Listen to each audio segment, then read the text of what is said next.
Hey, all my Crimsonites, and welcome to the Crimson Cure channel, where we embrace our femininity, increase our womanly values, and celebrate our brothers. So join me on our feminine journey to learn, heal, and grow.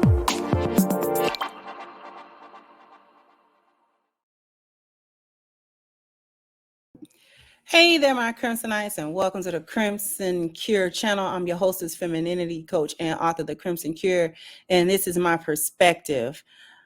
I'm going to play this little clip. Craig Thee Stallion done got out of hand. I'm not going to waste too much time. This was apparently at some form of a award gala that was hosted by Planned Parenthood.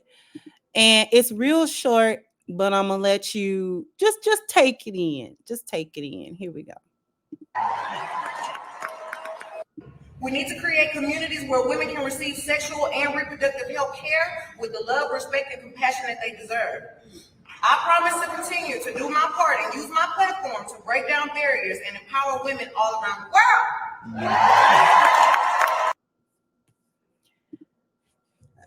world. Planned Parenthood, y'all. And then we got the idiots in the comment section. Right? Congrats. I'm so proud of her. She just keeps winning. I know that's right. I love this for her. Go mid. What do you love for her exactly? What do you love for her? What is it that she's doing? Go mid, go mid. What is she saying or doing that deserves congrats? Exactly. Until Black and brown women understand that Planned Parenthood was created to delete Black and brown babies, to depopulate us, they would understand this ain't it. Their agenda. Question: if we cancel Planned Parenthood, where are the women who can't afford a baby gonna go? Where are the women who can't carry for their own safety or the child's safety gonna go? And don't say the hospital either. Them doctors will do you way worse than a tech at the a deletion clinic. I'm pro-life for my own choice, but pro do what the F you need or want for others, because women already don't have nothing to themselves. The one thing we need choices over is our bodies. And this rhetoric is about 80 years old, that women do not have any rights in this country and that they don't have any rights over their bodies. And this is the rhetoric that gets pushed anytime there are any governmental rollbacks or even limitations on deletions and things of that nature. My own personal beliefs is that a deletion happens only in the rarest of times and under extreme duress. If the mother's life is truly in danger, because she's not going to be able to carry, she's not going to be able to birth this child, then even Islam gives the choice for her to do so, to get a deletion in preference of her own life. Medical emergencies, things of that nature, grapes, pregnancies that are a result of grapes, things of that nature. Islam gives the opportunity for a woman to delete that. But like I said, it's very few circumstances where it's actually allowed. So that's my personal stance on it. So technically it would be like a pro-choice, I guess, to a certain degree, but limited, because it would certainly not be conducted as a retroactive birth control or a magic eraser for your reckless mistakes and your reckless decisions, which is what is being used as at this point. Since we're talking about this country, and this country doesn't run on God's law, I would at least advocate for a limitation on the lifetime number that a woman can actually come get this procedure done.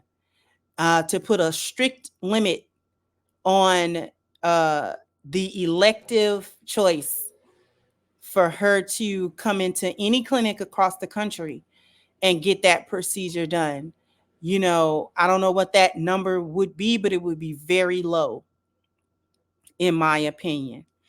But to kind of spin away from whether or not you agree with pro-choice, pro-life, whatever the stance may be, what we do know is the origins of Planned Parenthood. The origin of Planned Parenthood, as we know, um, was started in part by Margaret Sanger, who was a known eugenicist, which is another nice little word for a white survivalist, a person who believed in the purity of their race and to the detriment of other people and to the wiping out specifically of Black people out of the gene pool. Um, so once we even understand that, even if you don't do any more digging into the Sangers, because her progeny has lived on in order to still promote and to uphold Planned Parenthood. Maybe about a year or two ago, I actually did a video where it was like her grandchildren or great grandson or something like that was being interviewed on the street about the merits of Planned Parenthood and how it was still necessary, and how they dress up depopulation as women's health care. It's not health care to go and get a child ripped out of your womb just because you don't want it. That's that going back to my personal stance, that's actually specifically forbidden in Islam, to delete a child specifically because you think you're too poor to have it or anything like that. You're not supposed to do that. But then again, we're talking about people who are recklessly having sex. These are not even children born in wedlock. These are children born in all kinds of different unsavory circumstances.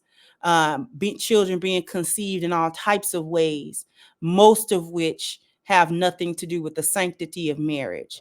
But I digress. Going back into Planned Parenthood, I know I sound like I'm all everywhere, but this is such a widespread thing. And to make sure that you're the face, to make sure that a Black woman, particularly famous Black woman, by the way, is the face of Planned Parenthood, and to give her an award. Do we understand what this award really is? This is a butter biscuit that's being handed out because she's doing such a great job of using her platform to mislead young Black women and to push forward and perpetuate the already ongoing agenda of, first of all, foddery, Black female hoishness, promiscuity, prostitution, and being a thot, that would actually give a lot of rise to these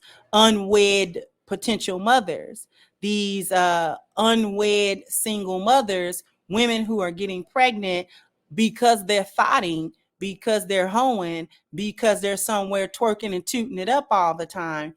And they're letting guys hit it raw, and they are partying, and they are not they are high, they're drunk, they're in these party environments, there's in these other environments where they're having a lot of sex, they're getting trains ran on them, they get all kind of stuff going on, and then they're popping up pregnant, they're not really sure who the fathers are and all of this sort of thing. And so what's the thing that we got to do? We got to go ahead and go to a Planned Parenthood clinic and just get this thing wiped out so that I can forget that I, you know what I'm saying, had a train ran, and that I wouldn't have known who the father is. This is the correlation between music that, like what Meg Thee Stallion puts out, and the promotion of the promiscuity of Black women, and the resulting unwanted babies that women are going to go to Planned Parenthood to wipe away, the correlation of those two things is the exact same parallel as the school to prison pipeline for Black boys. Like, we have to understand that these are parallel. It's a parallel destruction. Seems like it's two totally different things, but it's actually the same thing, or at least it is two sides of the same coin, right? The whole to Planned Parenthood pipeline is the same as the school to prison pipeline. One is for the girls, the other one is for the boys. Both of them are meant to depopulate and destabilize and continue to destabilize and eventually destroy the Black community altogether. And unless we understand that, we are never going to get out of it. We're always going to be spinning our wheels, talking about the same thing over and over and over. She's happily accepting this award for promoting the foolishness that leads to the unwanted pregnancies that keeps Planned Parenthood going. Do we understand? She don't. Jump down in the comments section. Let me know what you think. Like, share, subscribe to the channel if you have not. Once again, I'm your hostess, The Crimson Cure, and this was my perspective. Bye-bye, Crimsonites.